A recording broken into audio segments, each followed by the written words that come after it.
Hey, there you are. Happy Fri-YAY! I hope you have a lot of wonderful things planned for this weekend.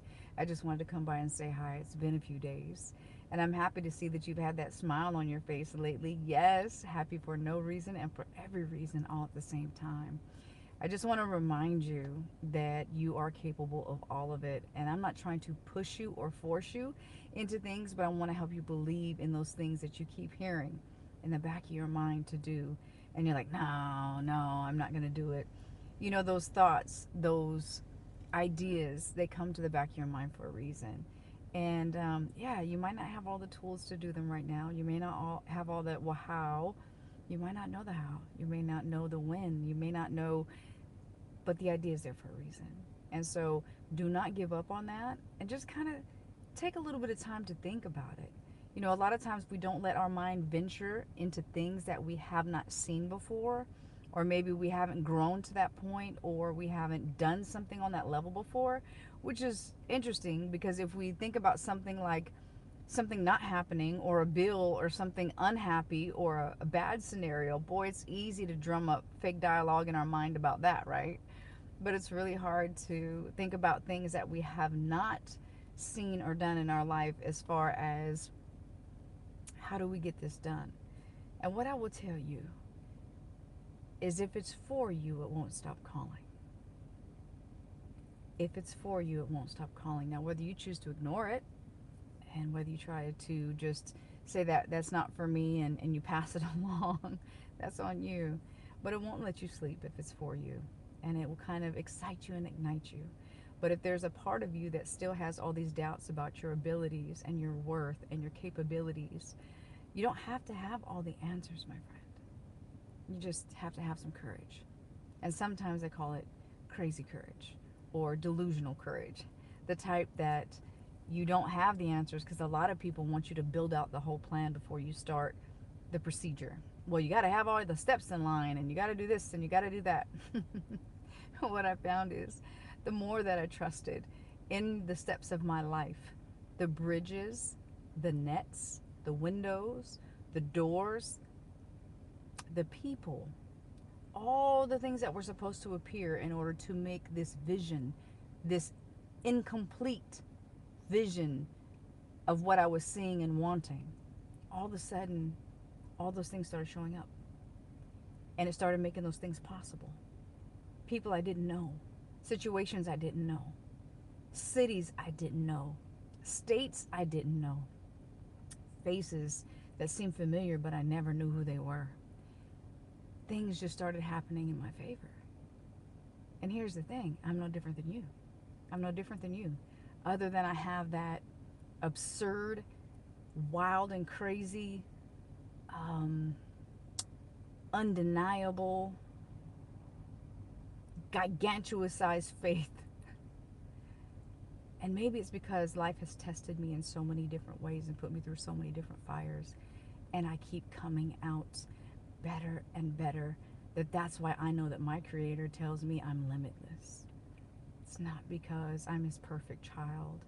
It's not because I have something you don't.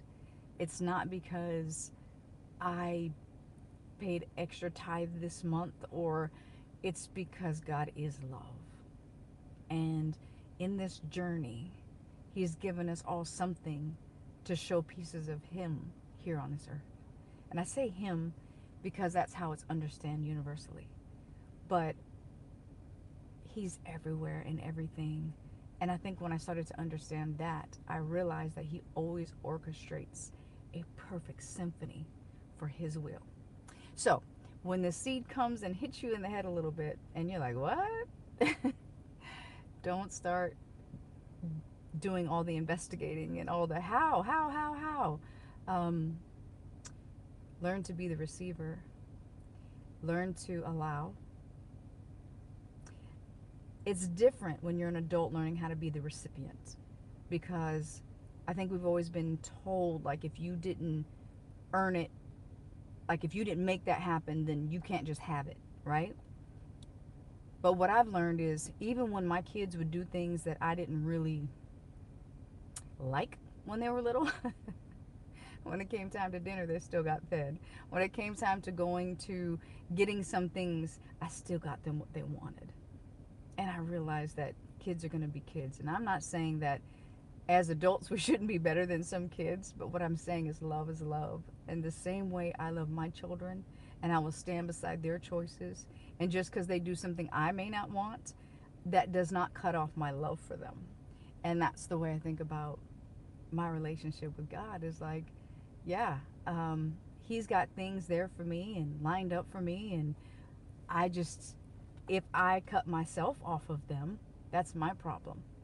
But a lot of that is those guilty feelings on the inside or self-judgment.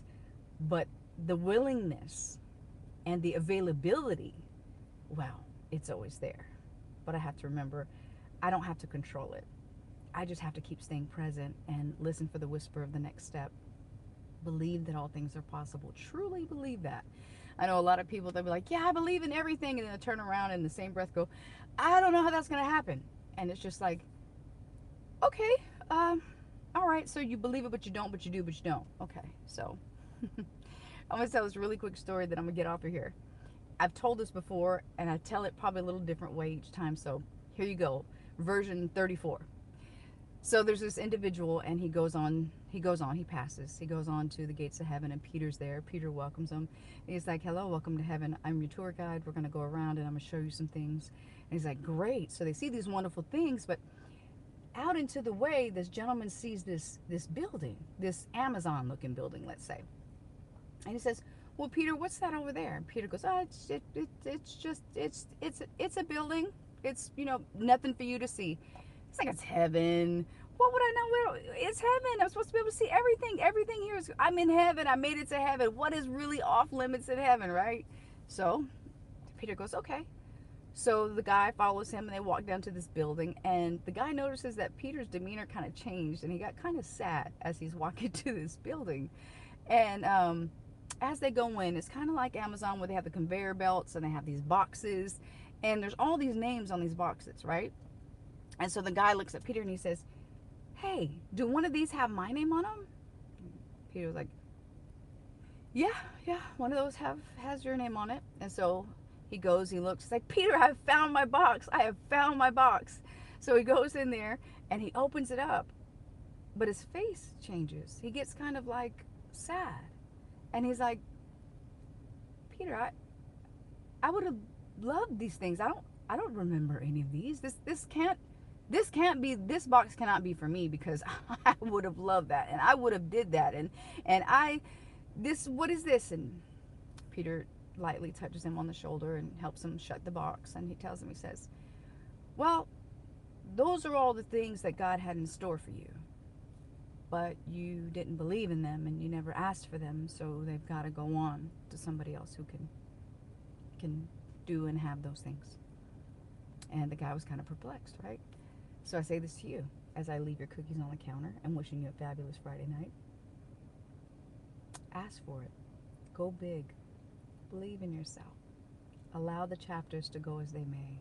Allow things to unfold. And remember, there is not a soul like you. There is only one. Is that not fabulous? One blueprint of you. Just one. Honey, that in itself is beautiful. All right. Love you tons, and I'll catch you next time, and I'll see you later.